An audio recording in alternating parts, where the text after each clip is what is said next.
Bapak Ibu Saudara yang dikasihi oleh Tuhan, selamat pagi di bulan yang baru ini.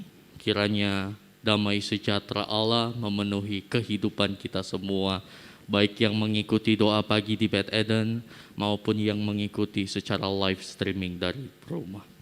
Puji Tuhan, Bapak Ibu Saudara, pembahasan kita dalam kitab Amsal di pagi hari ini telah sampai dalam Amsal pasal yang ke-18. Amsal pasal yang ke-18 di ayat yang pertama sampai ayat yang ke-24. Dan di pagi hari ini saya akan memberikan tema yaitu hidup dalam kehendak Allah. Hidup dalam kehendak Allah.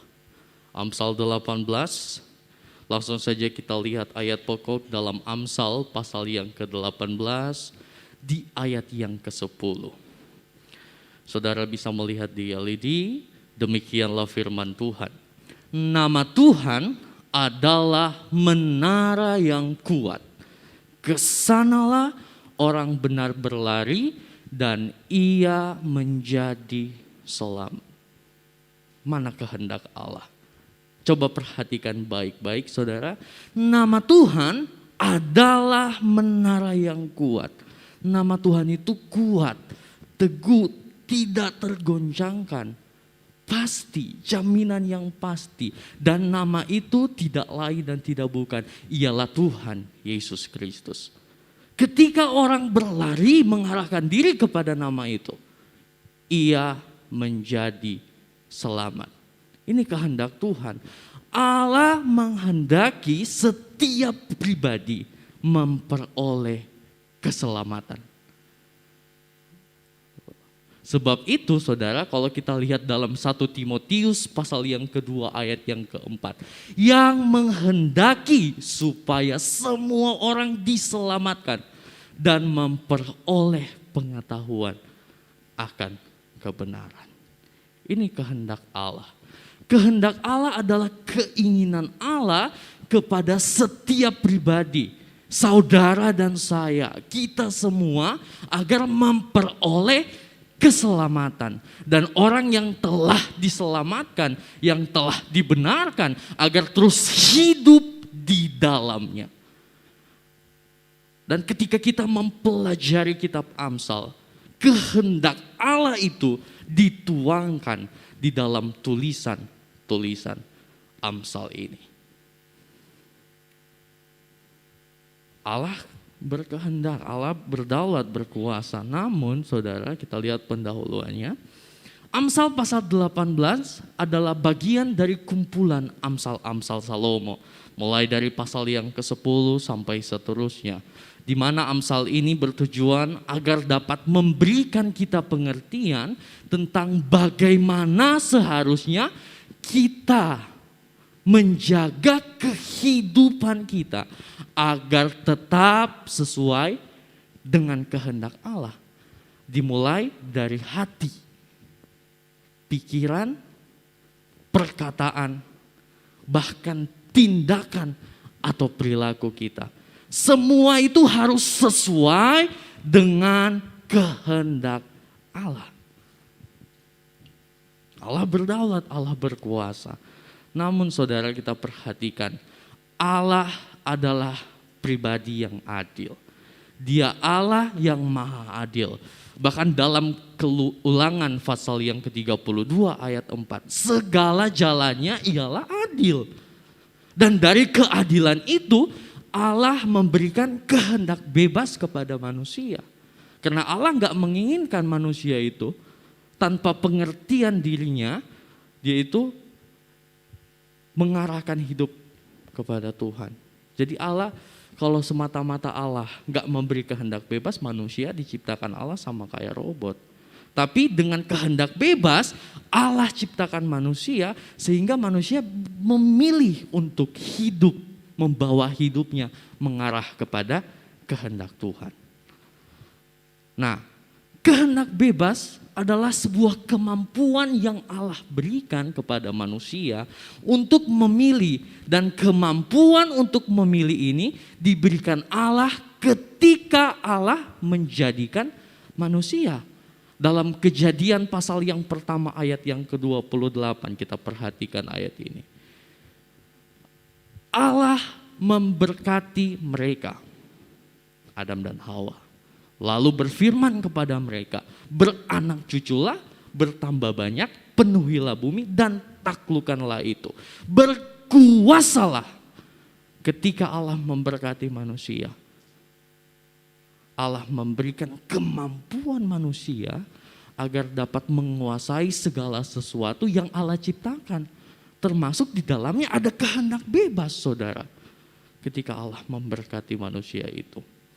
Kehendak bebas di sini dalam artian ketika manusia menjalankan tugas dan tanggung jawab yang Allah berikan. Manusia diberikan kemampuan untuk memilih, untuk melakukan segala sesuatu menurut kehendak manusia. Tetapi bukan berarti itu di luar dari aturan yang Allah tetapkan. Jadi kehendak bebas itu di bawah aturan yang Allah berlakukan bagi manusia. Contohnya, ketika Allah memberikan kehendak bebas, Allah menempatkan Adam dan Hawa di Taman Eden. Dan Allah berkata, segala sesuatu dalam taman ini boleh kamu makan buahnya. Tetapi buah pohon pengetahuan yang baik dan jahat tidak boleh kamu makan. Ketika kamu makan, kamu akan mati. Ada aturan di dalam kehendak bebas. Sebab itu saudara, kita harus menggunakan kehendak bebas kita untuk hidup di dalam kehendak Allah. Kalau tidak, kita akan jadi sama seperti Adam dan Hawa. Mereka gunakan hak pilih mereka dan jatuh keluar dari Allah, memisahkan diri dari Allah. Sebab itu hidup dalam kehendak Allah. Dan kembali lagi di Amsal pasal 18 ini, kita diperhadapkan. Ada perbandingan antara kehendak manusia dan kehendak Allah.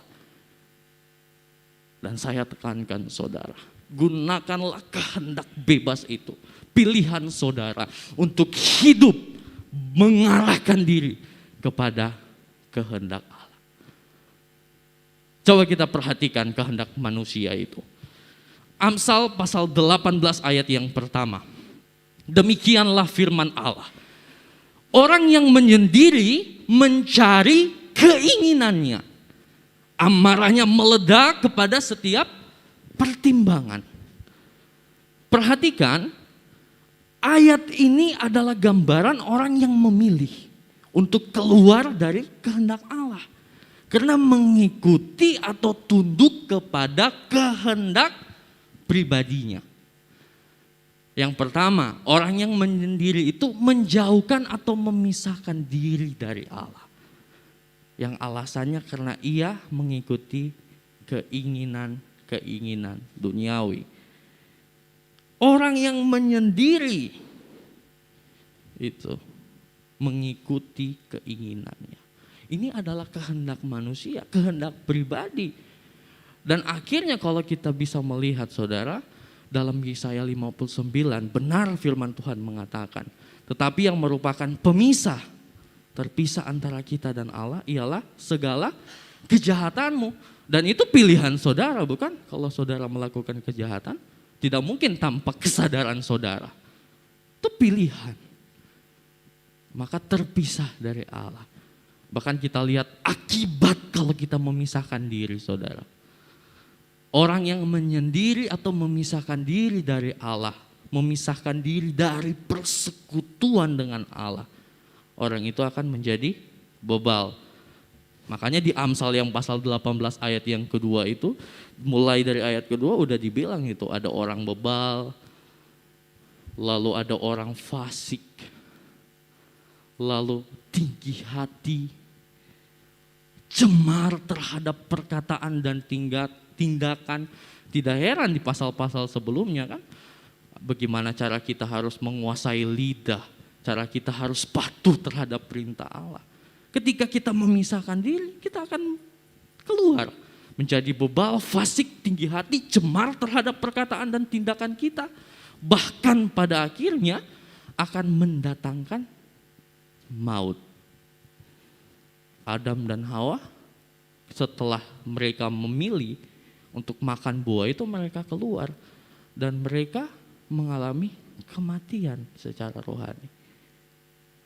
Hati-hati, sebab itu firman Allah datang kepada kita untuk hiduplah di dalam kehendak Allah. Kehendak Allah itu bagaimana? Coba kita perhatikan ayat ini. Kembali lagi ayat pokok saya angkat, Amsal 18 ayat yang ke-10. Nama Tuhan adalah menara yang kuat. Kesanalah orang benar berlari dan ia menjadi selamat. Nama Tuhan siapa? Yesus Kristus, bukan? Ketika saudara mengarahkan diri kepada Tuhan Yesus, saudara akan memperoleh keselamatan. Apa yang kita harus lakukan? Arahkan diri saudara kepada kehendak Tuhan. Bukan kehendak manusia. Gak tunduk kepada kehendak manusia. Tetapi kita tunduk kepada kehendak Tuhan yang membawa kita ke dalam keselamatan kekal itu. Artinya kita mengarahkan seluruh aspek kehidupan kita kepada Yesus. Patronnya siapa saudara? Yesus. Bukan yang lain. Arahkan seluruh aspek kehidupan saudara kepada kehendak Allah. Hidup yang sungguh-sungguh. Ayat 1 katakan berlari saudara, sungguh-sungguh tertuju kepada Kristus. Tubuh, jiwa, dan roh mengarah kepada Yesus. Ini yang harus kita lakukan. Ini yang harus kita perbuat saudara. Sebagai orang percaya, sebagai orang yang mengikut Kristus. Harus sungguh-sungguh mengarahkan hidup kepada Yesus. Dan tubuh jiwa, segala aspek kehidupan kita selaras dengan Yesus. Sama seperti Kristus. Maka ditegaskan saudara, di Kisah Para Rasul pasal yang keempat ayat 12.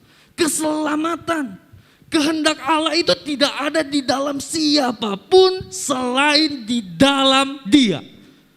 Gak ada keselamatan di luar Yesus saudara. Sebab itu hiduplah di dalam kehendak Allah. Sekali Yesus, tetap Yesus. Amin. Maka puncaknya saudara, ketika saudara dan saya mengarahkan hidup kepada Kristus, maka puncaknya kita menjadi mempelai wanita Kristus. Menjadi gereja yang sempurna. Kalau Bapak Gembala bilang Hawa yang akhir, yang akan menikah dengan Kristus Yesus. Amsal 18 ayat yang ke-22. Siapa mendapat istri, mendapat sesuatu yang baik, dan ia dikenan Tuhan. Memang ayat ini bukan mengarah kepada istri secara duniawi. Tetapi kalau kita perhatikan baik-baik ayat ini, ketika saudara mengarahkan hidup kepada Kristus, ini adalah achievement atau hasil dari tindakan ketaatan saudara untuk hidup di dalam kehendak Allah. Mendapatkan istri di sini tidak lain dan tidak bukan, ialah karakter sebagai seorang mempelai wanita Kristus. Ketika saudara mengarahkan hidup saudara, seluruh aspek kehidupan saudara kepada Yesus, niscaya saudara memiliki karakter sebagai gereja sempurna, memiliki karakter sebagai pengikut Yesus yang sejati, memiliki karakter sebagai mempelai wanita Kristus atau Hawa yang akhir. Penting saudara untuk mengarahkan hidup kita kepada kehendak Allah. Karakternya seperti apa? Wahyu 14 ayat yang ke-14. Ini adalah karakteristik seorang gereja sempurna, mempelai wanita Kristus. Yang pertama, mereka adalah orang-orang yang tidak mencemarkan diri. Gak mengikuti keinginan hati mereka. Tidak mengikuti kehendak manusia. Tetapi bagaimana? Mereka adalah orang-orang yang mengikuti anak domba itu. Kemana saja, ya pergi. Persis gak menyerong ke kiri, gak menyimpang ke kanan. Tetapi persis mengikuti jejak anak domba Allah, yaitu Tuhan Yesus Kristus. Ini karakter seorang gereja sempurna. Seorang mempelai wanita Kristus. Dan ini yang harus kita miliki ketika saudara mengarahkan hidup saudara kepada kehendak Allah. Ada achievement, ada hasil, yaitu saudara memperoleh karakteristik gereja sempurna. Dan dikenan Tuhan, kalau di ayat yang ke-22 tadi, dikenan Tuhan itu tidak lain dan tidak bukan itu mengarah kepada pernikahan kudus antara mempelai wanita Yesus sebagai mempelai dan Yesus Kristus sebagai mempelai laki-laki.